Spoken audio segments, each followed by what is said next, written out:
The ice-cold water hit my face with such force that for a moment, I couldn't breathe. I stood there, frozen in my hand-stitched silk gown, feeling the heavy liquid soak into the delicate fabric, turning the pristine white into a transparent, dripping mess. The entire ballroom of the Pierre Hotel went silent.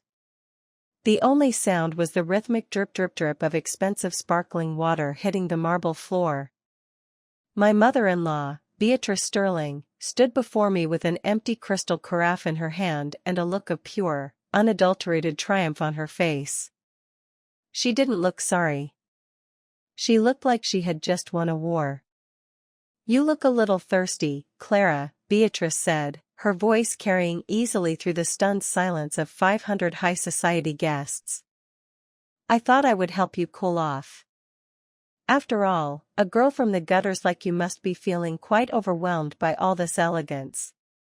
It is a bit much for someone who probably grew up drinking out of a garden hose, isn't it?"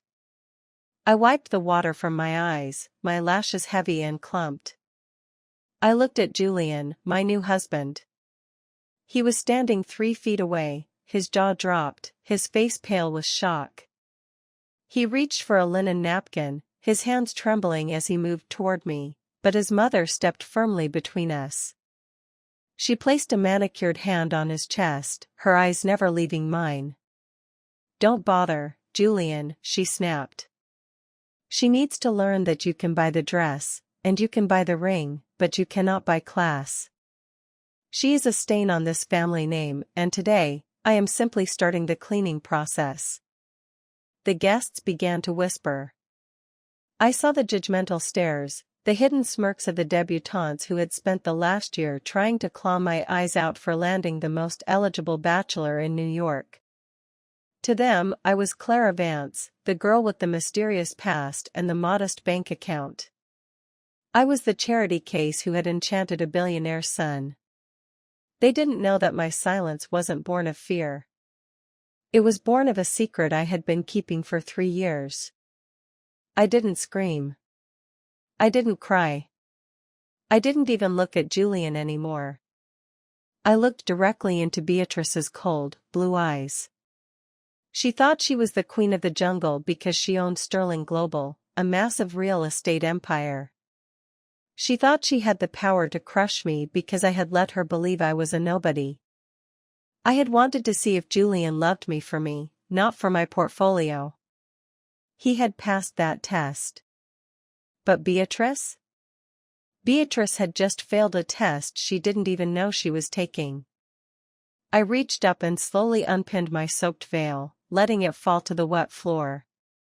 I leaned in close to her, so close I could smell her expensive French perfume. "Thank you, Beatrice," I whispered. "You just made the easiest decision of my life." I turned and walked out of my own wedding. I didn't run. I walked with my head held high, the wet train of my dress heavy behind me. Julian called my name, his voice breaking, but I didn't stop.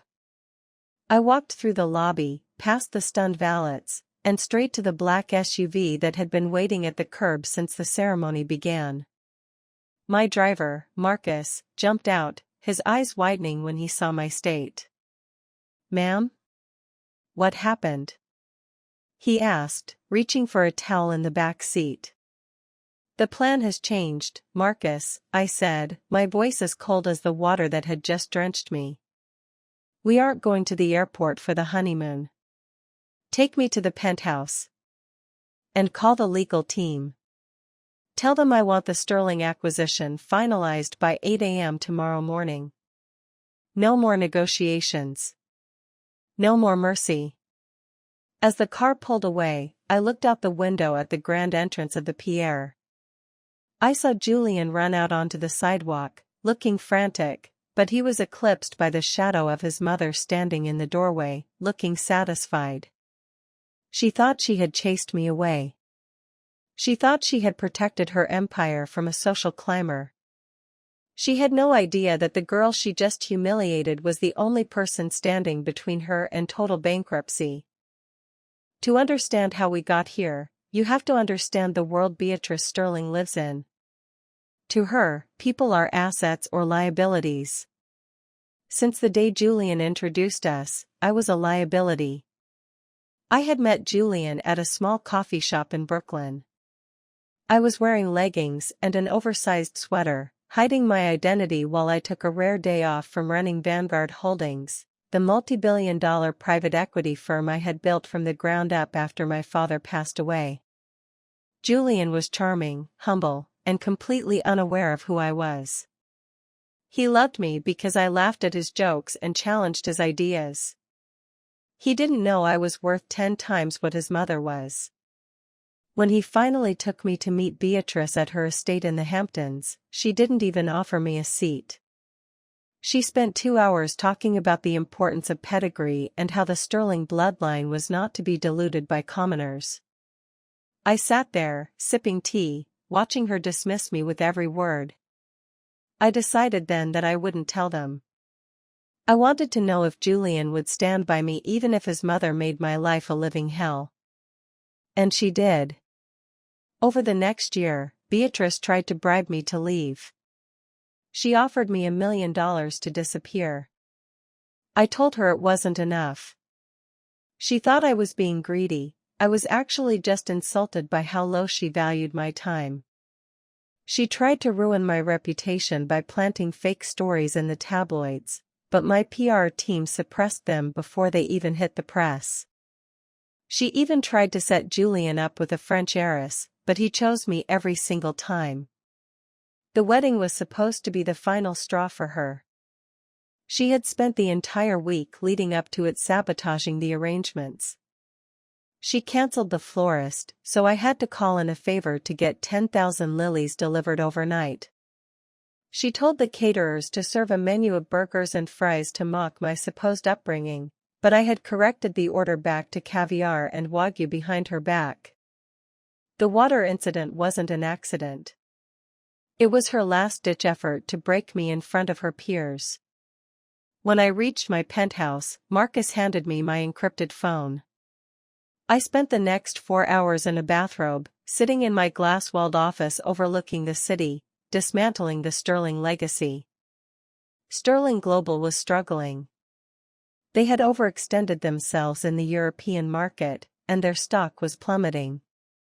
For months, they had been searching for a mystery buyer to bail them out, someone to inject $500 million into their firm to keep the banks from foreclosing. That mystery buyer was Vortex Acquisitions, a subsidiary of my company, Vanguard. Beatrice thought she was negotiating with an anonymous board of directors in Zurich. She had no idea she was negotiating with the woman she just doused in Evian. At 7 a.m. the next morning, I was no longer the dripping bride. I was dressed in a charcoal gray power suit that cost more than the average person's annual salary. My hair was pulled back into a sleek, tight bun, and my makeup was flawless. I looked like the CEO the world feared. I stepped into the boardroom of Vanguard Holdings, where my executive team was already gathered. "Is the paperwork ready?" I asked, sitting at the head of the table. "Yes, Clara," my lead counsel said, sliding a leather-bound folder toward me. "The Sterlings are already in the waiting room down the hall. They're desperate. Beatrice Sterling signed the preliminary agreement an hour ago. She thinks she's meeting the owner of Vortex to sign the final transfer. She has no idea Vortex is us." "Let them wait another 20 minutes, I said, leaning back. I want her to feel the weight of the silence. 20 minutes later, I walked down the hall to the private conference room. Through the frosted glass, I could see Beatrice pacing. She was wearing a black suit, looking every bit the Iron Matriarch, though her hands were shaking as she checked her watch. Julian was there too, sitting in a chair with his head in his hands. He looked like he hadn't slept a wink. He was still wearing his tuxedo shirt from the night before, the collar unbuttoned. My heart twinged for him, but I knew this had to happen. He needed to see who his mother really was, and he needed to see who his wife really was. I pushed the doors open. Beatrice didn't even look up at first. Finally, she said, "It's about time. We've been waiting for." She stopped mid-sentence. Her face went from irritation to confusion, and then to a ghostly, sickly pale. She stared at me, her mouth hanging open. Julian bolted upright, his eyes nearly popping out of his head. "Clara?" he gasped. "What are you doing here? How did you get past security?" Beatrice found her voice, though it was an octave higher than usual. "Get out. This is a high-level business meeting. You have no right to be in this building. I don't care how you found out where I was, you gold-digging little." "Sit down, Beatrice," I said. My voice was calm, steady, and carried the weight of absolute authority. Beatrice stepped forward, pointing a finger at me. "You are in no position to tell me anything.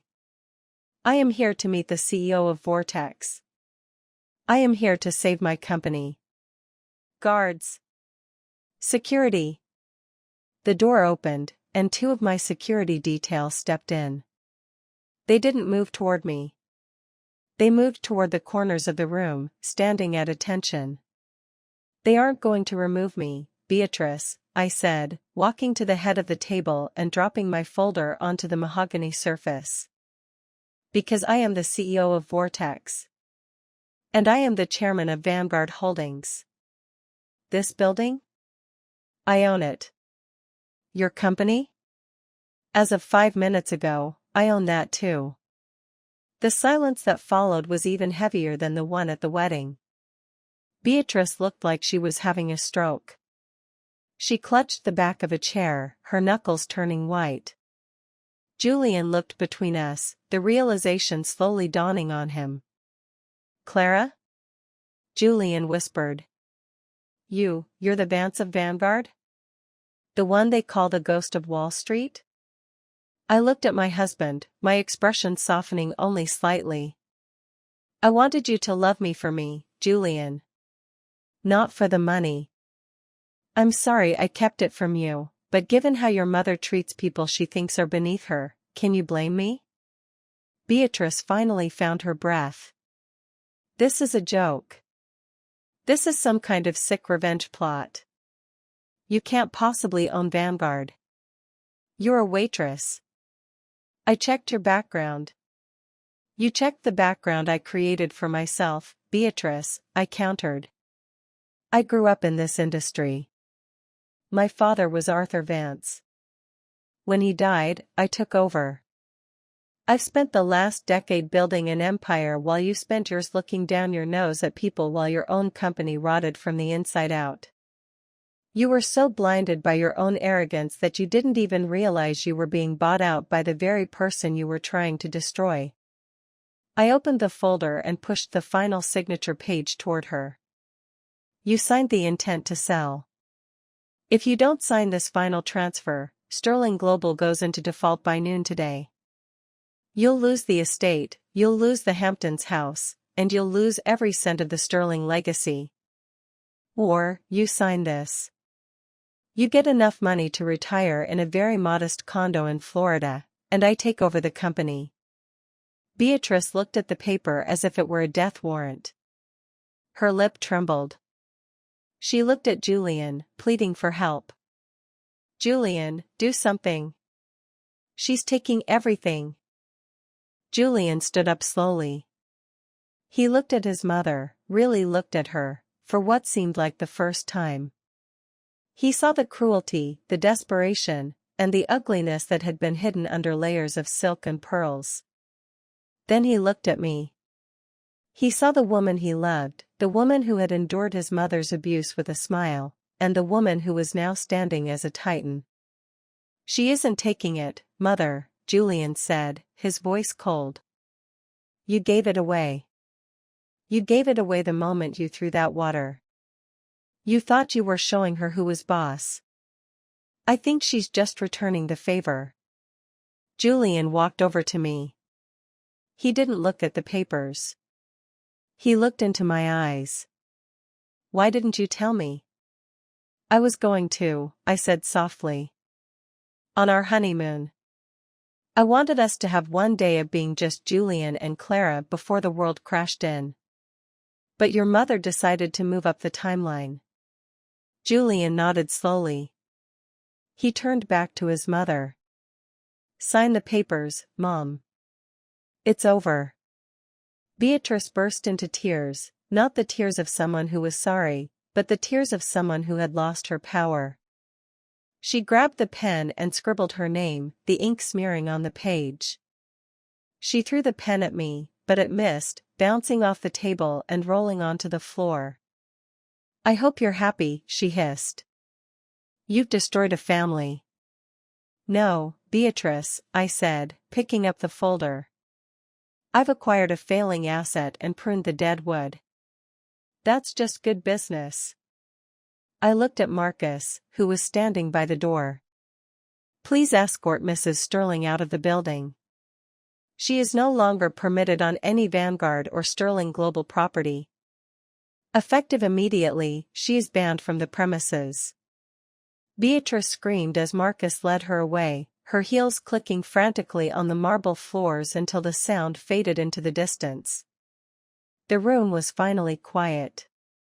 Julian stayed. He sat back down, looking exhausted. So, he said, a small, wry smile tugging at the corner of his mouth. Does this mean we're not going to Bali for the honeymoon?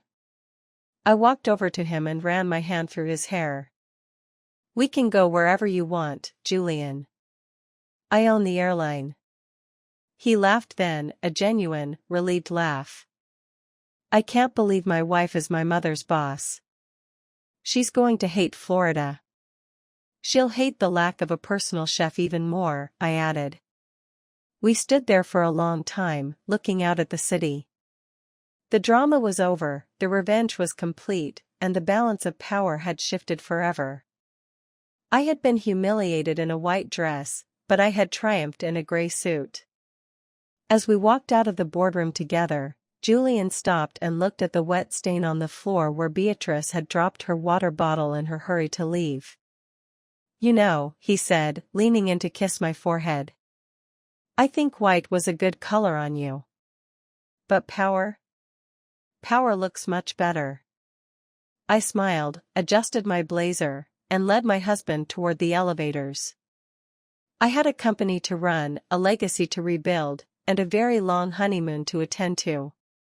And for the first time in a long time, there was no one left to tell me I didn't belong. The news of the takeover hit the wires an hour later. The headlines were relentless. Sterling Global bought by Vanguard. The billionaire bride's revenge. Beatrice Sterling ousted in hostile takeover. I turned off my phone and handed it to Marcus as we reached the helipad on the roof. The world could talk all it wanted. I had spent my whole life being underestimated, and I had used that as my greatest weapon. Beatrice Sterling thought she could wash me away with a glass of water. She didn't realize that I was the storm. As the helicopter lifted off, soaring over the skyscrapers of Manhattan, I looked down at the city I owned. The wedding might have been a disaster, but the marriage was off to a very interesting start. And as for Beatrice? I made sure the condo I bought her in Florida had a very, very small garden. I wouldn't want her to get overwhelmed by the responsibility of a hose. The wind from the rotors whipped around us, but for the first time I felt completely at peace. I wasn't just a bride, and I wasn't just a secret. I was exactly who I was meant to be. I was the boss. And I was just getting started.